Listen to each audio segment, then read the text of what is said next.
Boa tarde, gente. Falaremos hoje sobre uma frase de Martinho Lutero. Assim como eu falei da frase de Karl Marx, a religião é o ópio do povo, hoje eu vou falar sobre uma frase de Martinho Lutero. A razão é a inimiga maior que a fé possui. Por quê? Porque quando a gente raciocina, quando a gente reflete, a gente vai vendo como muitas coisas que a religião ensina não fazem o menor sentido. As crenças religiosas, elas fazem com que a gente não use nosso raciocínio. Elas nos fazem duvidar da nossa capacidade de refletir. Nós somos condicionados, por conta do sistema religioso, nós somos condicionados desde muito pequenos a aceitar as coisas passivamente.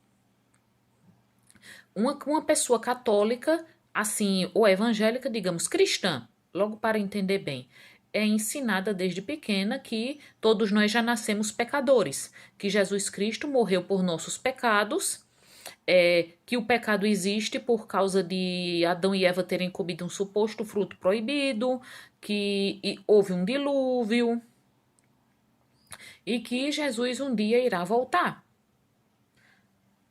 Nós somos ensinados isso. E se a gente contestar, se a gente. Aí logo dirão, mas você precisa ter fé.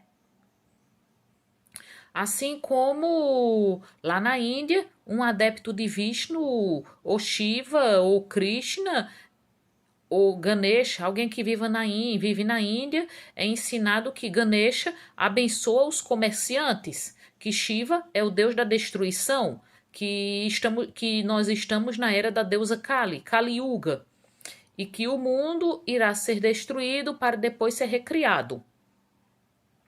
Quem é muçulmano é ensinado que Deus é Alá e que Jesus foi apenas mais um profeta.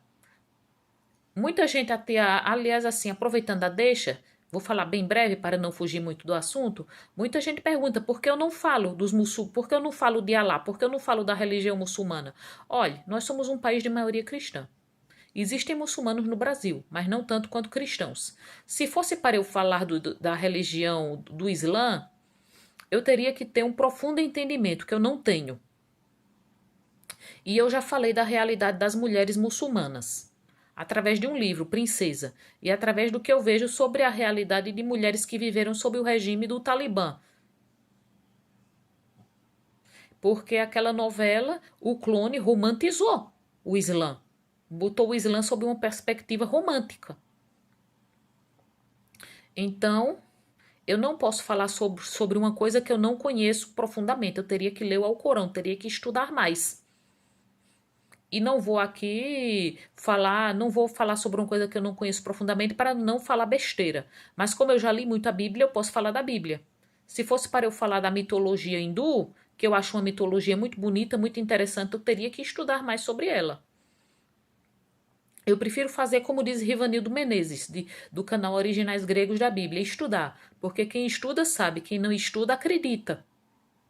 E muitas pessoas têm uma fé cega no que diz a Bíblia, porque são induzidas a acreditar, a ler sem contestar.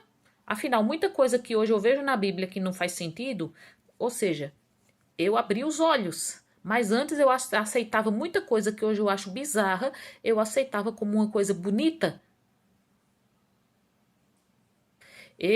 Aquela passagem em que Abraão vai sacrificar Isaac, eu via aquilo como uma prova de fé e obediência.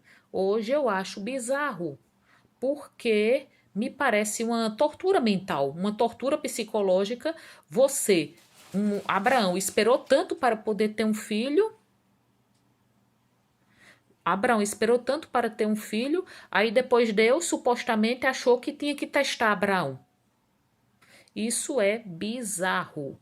Um Deus onisciente ter que testar uma pessoa desse jeito, depois de tantos anos que a pessoa esperou para ter um filho com sua mulher. Eu gostava da história de Moisés no Egito. Por muito tempo foi a minha história preferida do Antigo Testamento. Mas depois Hoje eu não acredito mais. Porque hoje eu tenho uma outra visão? Porque quando eu era mais nova, eu não tinha o entendimento que eu tenho hoje. O problema é que nós não somos ensinados a pensar por nós mesmos. Somos ensinados a aceitar as coisas passivamente. E essa frase de Martinho Lutero, de que a razão é a inimiga maior que a fé possui, é muito apropriada. Eu não digo que as pessoas religiosas sejam menos inteligentes que as não religiosas. Digo apenas assim que quando a gente está no sistema religioso, muitas vezes a nossa mente está congelada. Eu não posso falar assim com superioridade que quem acredita em Deus, quem é devoto, é uma pessoa pouco inteligente, porque a minha mente também esteve congelada. Assim como uma pessoa, digamos uma pessoa que lutou durante anos contra o alcoolismo. Aí hoje ela está assim, controlada, porque o alcoolismo é uma doença, não tem cura. Você pode passar o resto da sua vida sem beber, mas você sempre será um alcoólatra. Ela com certeza não pode chegar para olhar para uma pessoa que está bêbada, que está enfrentando os mesmos dramas que ela um dia já enfrentou e dizer é um bêbado, é um inútil, é um caneiro safado, é um pinguço, porque ela já passou pelo mesmo processo. Assim eu passei pelo mesmo processo de acreditar fielmente nesse Deus, de achar que Deus era um pai amoroso, que ele me protegia, que ele estava sempre comigo, que ele cuidava de mim. Mas aí foram acontecendo coisas na minha vida que foram me levando a ter dúvidas. Porque é o que dizem isso, né? Fé é não ter dúvidas. A gente tem que ter fé, a gente não pode ter dúvidas, mas ter dúvidas faz parte da natureza do ser humano. Mas vamos usar a nossa razão agora. Eu vou usar a minha razão, que é imperfeita.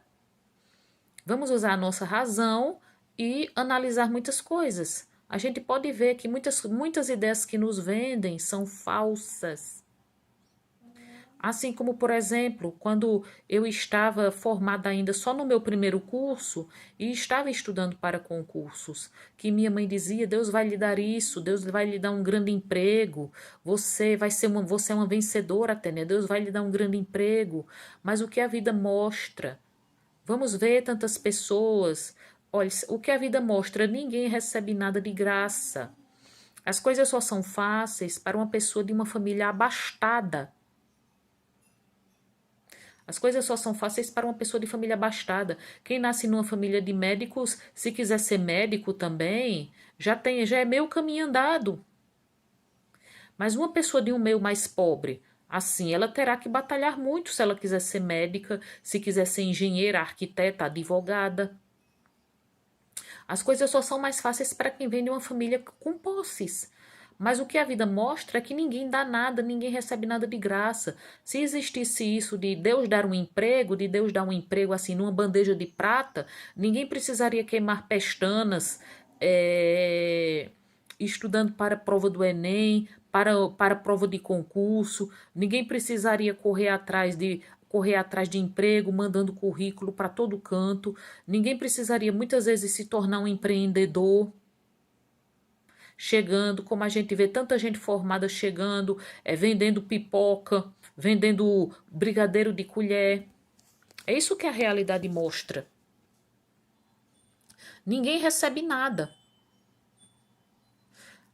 Como a gente vê, a gente usando a nossa cabeça, a gente vê o que muitas vezes o que as pessoas religiosas nos dizem não faz sentido. Eu acreditei no que minha mãe disse, que Deus iria me dar um ótimo emprego, mas isso não existe. E nós que acordamos, nós que despertamos, nós cuja mente não está mais congelada, nós temos o dever. Eu acho que nós temos o dever social de tentar despertar outras pessoas para que elas saiam, para que não fiquem sofrendo como muitos de nós sofremos, esperando bênçãos. Deus vai lhe abençoar. E assim, essa fé, ela pode levar ao conformismo. Muitas pessoas ficam falando coisas assim bizarras. Minha nossa, assim, é cada coisa bizarra que as pessoas falam. É uma mulher assim, ela diz, ai meu Deus, eu passei 20 anos sofrendo, apanhando do meu marido, mas depois de 20 anos Deus me libertou. Que é isso? Quer dizer o quê? Deus a deixou apanhando durante 20 anos. É a mesma coisa dos homens que eu já falei uma vez, passaram 40 anos na cadeia pagando por um crime que não cometeram. Aí esse Deus maravilhoso os libertou depois de 40 anos. Outra coisa também que a gente com a razão a gente pode contestar, essa ideia de que Deus dá livramento. Como eu já falei em um vídeo de que eu sofri uma tentativa de assalto e minha mãe disse que Deus tinha me dado um livramento. Mas se fosse assim, cadê que Deus deu livramento a Isabela Nardoni, a Henri Borel, a Bernardo Boldrini? Cadê que Deus deu livramento à menina de 11 anos que teve as pernas prensadas por um carro alegórico da Marquês de Sapucaí? A menina teve a perna amputada e depois morreu? As pessoas dizem também a justiça de Deus tarda, mas não falha, mas o que a vida real mostra é que nós temos que lutar por justiça, e é como disse Kennedy Litaif, do canal O Mago do Realismo, não é? Se não houver justiça humana, nenhuma justiça haverá. Falam, Deus ajuda, mas o que a gente vê, olha, para a gente conseguir as coisas é preciso a gente lutar, e se a gente recebe alguma ajuda, é ajuda humana, não é ajuda divina. Eu vou falar alguma coisa mais, a gente usando a razão. Assim, tem aquele filme horroroso, Desafiando Gigantes, que é uma alusão à história de Davi e Golias, né? Assim, que o técnico, 6 anos, um técnico só fracassando, um homem que dura 6 anos, técnico de um time, esse homem chega, não consegue vencer nada, tá provando que não tem jeito para técnico, não tem competência. Mas aí o que? Começa a dar certo depois que resolve estudar a Bíblia, seguir os ensinamentos bíblicos, botar os jogadores para serem cristãos e todos terem que seguir os princípios bíblicos, né? A gente chega a ver várias cenas ridículas, versículos bíblicos sendo citados a cada treino, nos treinos, os jogadores orando antes de jogar. Olhe, qual é a mensagem a mensagem subliminar que a gente pode ver? A mensagem que fica implícita, que para você dar certo na vida, você tem que se tornar cristão, tem que viver de acordo com os princípios da Bíblia, porque o ator principal e diretor desse filme, ele é pastor batista na vida real, e ele já fez vários outros filmes, é um filme horrível, porque ninguém trabalha bem, porque todos os atores são voluntários da Igreja Batista. Mas o que a vida real mostra? Se fosse assim, a gente veria tanto ateu bem-sucedido como Bill Gates. Veja Silvio Santos, ele não é bem-sucedido, ele é judeu. A gente veria gente de mau caráter dando certo na vida, aí o povo diz, ai, mas não tenha inveja da prosperidade dos maus. Né? O povo diz, não tenha inveja da prosperidade dos maus, porque um dia eles vão pagar. Mas a questão não é essa. A questão é que se existisse mesmo isso, de você ter que ser bom, de você ter que ser cristão para dar certo na vida, não haveria pessoas ateias bem-sucedidas. Não haveria pessoas inescrupulosas bem-sucedidas. Eu também quero usar a minha razão imperfeita, para contestar um versículo bíblico. Foi um versículo bíblico que uma vez foi lido para mim na oficina de oração católica que eu participei. E hoje eu acho esse versículo uma das coisas mais absurdas que eu já li. Me pareceu muito bonito quando leram para mim. É assim, os homens agradáveis a Deus se provam pelo cadinho da humilhação, e é pelo crisol do fogo, ou crisol do fogo, que se purificam o ouro e a prata. Aí hoje eu penso, então, com certeza, quais são as pessoas mais agradáveis a Deus? Os que foram escravos, quem passa pela condição de ser escravo sexual, mulheres e crianças forçadas a ser prostitutas, né? Pessoas que são escravizadas.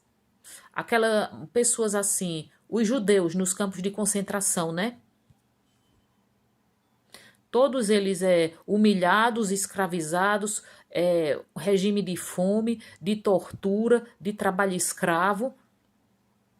Alguém pode dizer que há algo tão humilhante quanto essa questão da vida nos campos de concentração? Então foi essa maneira que os homens agradáveis a Deus têm que passar por isso? Porque eu acho que pouca coisa é tão humilhante ou mais humilhante do que ser reduzido à condição de escravo. E é pelo crisol do fogo que se purifica o ouro e a prata, ou seja, pelas adversidades. E isso nos leva a contestar principalmente o quesito do amor de Deus, que Deus nos ama. Porque pais humanos, cheios de defeitos, que amam verdadeiramente seus filhos, fazem de tudo para que esses filhos não sofram, não tenham que passar sofrimento desnecessário. Mas esse Deus, que supostamente está acima de todos os defeitos humanos, ele acha necessário que a gente tenha que sofrer. Veja a situação na Ucrânia. Mulheres e crianças sofrendo violência sexual. Aliás, homens também sofrem violência sexual, embora isso não seja tão divulgado, porque homens, no geral, têm vergonha de falar que podem ser vítimas de violência sexual. Outra coisa, os homens agradáveis a Deus se provarem pelo caminho da humilhação. Vejamos como quando os negros, nos anos 60, nos Estados Unidos, tiveram que lutar para ter seus direitos reconhecidos. Porque antes havia lugar, porque antes negros não podiam frequentar as mesmas escolas que os brancos, negros eram proibidos de frequentar certos lugares e eles tiveram que ir à luta. Eles esperaram por essa justiça divina. Se talvez esses negros ficassem esperando o tempo certo de Deus lhes fazer justiça, talvez até hoje existisse esse apartheid, como houve na África do Sul. Muita gente talvez não lembre, mas existia o apartheid racial na África do Sul e também nos Estados Unidos. Então, onde houve justiça divina? O que houve foi justiça humana. Foi porque os negros se organizaram e foram à luta por seus direitos. E ainda hoje o racismo é um problema grave lá. Aqui o racismo é mais velado, mas existe.